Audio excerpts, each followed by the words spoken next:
दोस्तों इससे पहले मैं Redmi 4A के लिए बेस्ट स्टेबल जी कैम बता चुका हूँ जो कि TR कैमरा D1 है। इसका जो लिंक है, वीडियो का लिंक मैं आपको नीचे डिस्क्रिप्शन में प्रोवाइड कर दूंगा, वहाँ पर जाकर आप चेकआउट कर सकते हो। और इस वीडियो के अंदर बात करने वाला है जी कैम 7.2 जो कि Pixel 4 का लेटेस्ट गूगल कैमरा बिल्ड है जो कि Redmi 4A के लिए अवेलेबल हो गया है। जो Redmi 4A दोस्तों काफ़ी पुराना फोन है, इसके अंदर कुछ सिंगल कैमरा मिलता है, स्नैपड्रैगन का 425 मिलता है। उसके अंदर हम दोस्तों जी कैम का लेटेस्ट वर्जन को इंस्टॉल करने वाले हैं। एक्चुअली इंस्टॉल कर लिया है, सिर्फ आपको मैं दिखाने वाला हूँ। तो यहाँ पर देख लीजिए दोस्तों, वर्जन देख लीजिए 4.2.0.11 ऑलमोस्ट लेटेस्ट है दोस्तों। 7.2 गूगल कैमरा का मिलता है। यहाँ पर मैं बताना चाहूँगा, मैं दोस्तों एक कस्टम रोम यूज़ कर रहा हूँ जिसका नाम है HavaOS 3.0। इसके बारे में ऑलरेडी मैं डेडिकेटेड वीडियो बना चुका हूँ, अगर आप देखना चाहते हो तो मैं आपको नीचे डिस्क्रिप्शन में प्रोवाइड कर दे रहा हूँ। ये जो HavaOS है दोस्तों एंड्रॉइड 10 के ऊपर बेस्ड है। सो आपको भी दोस्तों एंड्रॉइड 10 इंस्टॉल करना होगा अपने Redmi 4A के अंदर। उसके बाद ही दोस्तों आपके फोन के ऊपर ये जो कैमरा है एप्लीकेशन काम करेगा। एक चीज बताना चाहूंगा, मेरे डिवाइस के ऊपर कैमरा टू एपीआई भी एनेबल है, तो मेक श्योर करना आपके डिवाइस पर कैमरा टू एपीआई एनेबल हो। उसके बाद ही दोस्तों एक कैमरा आपके डिवाइस पर काम करेगा। सो कैमरा एप्लीकेशन को ओपन करते हैं दोस्तों। यूजर इंटरफेस माशाल्लाह बहुत ही खूबसूरत है दोस्तों। आपके सामने कुछ पिक्चर सैंपल में क्लिक करके दिखाता हूँ, उसके बाद फ्रंट कैमरा का भी साथ भी क्लिक करते हैं। सो यहाँ पर दोस्तों प्रोसेसिंग हो रहा है, HDR मोड मिल जाती है फ्रंट कैमरा के अंदर, बैक कैमरा के अंदर भी आपको HDR मोड मिल जाती है। और देख पा रहे हो दोस्तों GCam 7.2 काफ़ी अच्छे से काम करता है, डिटेलिंग काफ़ी अच्छा है। उसके बाद दोस्तों यहाँ पर आपको पोर्ट्रेट मोड मिलता है, पोर्ट्रेट मोड के साथ भी एक पिक्चर को क्लिक करते हैं।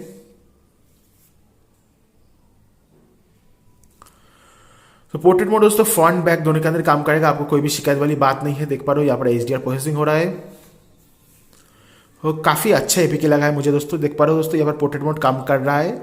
सो पोर्ट्रेट मोड ऑल्सो काम कर रहा है दोस्तों। उसके बाद जो नाइट साइड मोड है दोस्तों वो यहाँ पर काम कर रहा है। देख पा रहे हो नाइट साइड मोड भी काम कर रहा है अपने Redmi 4A के अंदर, पर अनफॉर्चुनेटली जो लेंस ब्लर मोड है दोस्तों काम नहीं कर रहा है। उसके बाद दोस्तों जो आपका वीडियो रिकॉर्डिंग है दोस्तों वो भी यहाँ पर काम नहीं कर रहा है, जो कि हमारे लिए जरूरी नहीं है। चलते हैं मोड के अंदर। उसके बाद दोस्तों आपको मिलता है panorama, photosphere, slow motion, time lapse, Google playground. जो स्लो मोशन है दोस्तों काम नहीं कर रहा है, जो आपका प्लेग्राउंड है वो काम नहीं कर रहा है। सो मोड में जितने भी आपको यहाँ पर आइकन दिखाते हैं ऑलमोस्ट सभी काम नहीं कर रहा है। फोटोस्पेयर मोड भी दोस्तों यहाँ पर काम नहीं कर रहा है। तो ये दोस्तों जो बग है एक्चुअली, क्योंकि दोस्तों Redmi 4A के अंदर पुराना प्रोसेसर यूज़ किया गया है, इसलिए आपको बग मिलता है। उसके बाद आपको यहाँ पर फेस रिटचिंग मिल जाती है, यहाँ पर आपको HDR मिल जाती है जो कि काफ़ी अच्छे से काम कर रहा है। HDR एनहांस मोड भी मिल जाती है।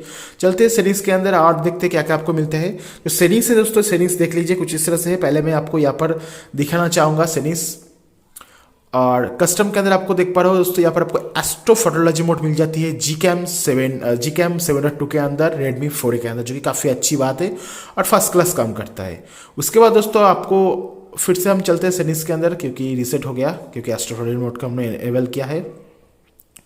उसके बाद आप चाहो तो 4K वीडियो रिकॉर्डिंग कर पाओगे, पर Redmi 4A 4K video recording को सपोर्ट नहीं करता है, तो 4K वीडियो रिकॉर्डिंग भूल जाओ। उसके बाद यहाँ पर आपको फ्रेम हिंडिंग का ऑप्शन मिलता है, सेफ सेल्फीज SPU का ऑप्शन मिलता है, सोशल शेयर का ऑप्शन मिलता है। मतलब आप गूगल कैमरा से डायरेक्टली फोटो को पोस्ट कर पाओगे इंस्टाग्राम और व्हाट्सअप के अंदर। उसके बाद आपको यहाँ पर गेस्चर्स मिल जाती है, जो कि हमारा कोई भी काम का नहीं है। एडवांस के अंदर चलते हैं दोस्तों, देखते क्या क्या मिलता है। यहाँ पर आपको HDR कंट्रोल का फीचर मिलता है, सोशल मीडिया डेप्थ फीचर मिल जाता है, जो कि फेसबुक व्हाट्सएप इंस्टॉल करता है, यूज़ करता है। सो ये जो कैमरा एप्लीकेशन है दोस्तों GCam 7.2 फायर करके डेवलपर है, ऑन फायर करके डेवलपर है, उसने डेवलप किया है। बहुत ही बेहतरीन दोस्तों डेवलपिंग है। एक्चुअली Redmi 4A के लिए ये तैयार नहीं किया गया था, पर हमने दोस्तों ट्राई करके देखा है, Redmi 4A के अंदर काम कर रहा है। और क्योंकि दोस्तों नाइट साइड मोड भी काम कर रहा है, पोर्ट्रेट मोड भी काम कर रहा है, इसलिए हमने सोचा चलो वीडियो बना ही देते हैं। और फर्स्ट क्लास काम कर रहा है दोस्तों, मैंने टेस्ट किया है, काफ़ी अच्छे से काम कर रहा है। इवन जो एस्ट्रो फोटोलॉजी मोड है दोस्तों वो भी काम कर रहा है। अगर आपके पास ट्राइपॉड है तो काम कर जाएगा। तो मैं आशा करूँ दोस्तों ये वीडियो को पसंद होगा। और आपको Redmi 4A अगर आपके पास है और कोई भी एंड्रॉइड फ़ोन है जिसके अंदर दोस्तों कैमरा टू एपीआई अवेलेबल है, तो जरूर से आप इसको ट्राई करके देखना, इस कैमरा को ट्राई करके देखना। इस कैमरा एप्लीकेशन का लिंक मैं आपको नीचे डिस्क्रिप्शन में प्रोवाइड कर दे रहा हूँ। सो मिलते हैं नेक्स्ट वीडियो के अंदर। इस चैनल को सब्सक्राइब करके घंटी बेल आइकन को दबा के ऑल सेलेक्ट कर देना, सो आपको सभी का वीडियो नोटिफिकेशन मिल जाएगा। और इस वीडियो को लाइक एंड शेयर करना मत भूलना। सो खुदा हाफिज़, मिलते हैं नेक्स्ट वीडियो के अंदर। Thank you.